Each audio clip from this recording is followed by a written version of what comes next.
পোস্ত দি বনোৱা মাছ বাৰু আপোনালোকে খাইছে চাগে আৰু আজি মই দুপৰীয়া সাজত পোস্ত দি মাছ বনাম আৰু তাৰ কাৰণে মই অকণমান পোস্ত তিয়াই লৈ আদা নহৰুৰ পেষ্ট পিঁয়াজ জলকীয়াৰ পেষ্ট আৰু পোস্তখিনি মিক্সাৰ গ্ৰাইণ্ডাৰত দি পেষ্ট বনাই লৈ ল'লোঁ আৰু কেৰাহীত তেল গৰম হোৱাৰ পিছত তাত কালজিৰা শুকান জলকীয়া আৰু আদা নহৰুৰ পেষ্ট আৰু বিলাহীখিনি দি সোৱাদ অনুযায়ী নিমখ জিৰা গুড়ি দি ঢাকনিখন দি দিলোঁ ঢাকনিখন আঁতৰাই এয়া মই পোস্তখিনি দি দিম আৰু হালধি গুড়ি মই ব্যৱহাৰ কৰা নাই মাছখিনি ভজাতে মই দি দিছিলোঁ আৰু অকণমান সময় সিজিবলৈ দি গৰম পানী দি তাত দুপিচ মাছো দি দিলোঁ আৰু অকণমান সময় উতলাই শেষত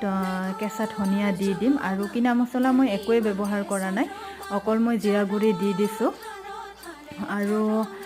এয়া দেখিবলৈ খুবেই টেষ্টি হৈছে আৰু আজি দুপৰীয়া সাজ এইদৰে পোস্তৰে বনোৱা মাছেৰে আপোনালোকক দেখুৱালোঁ কেনেকুৱা হৈছে বাৰু জনাব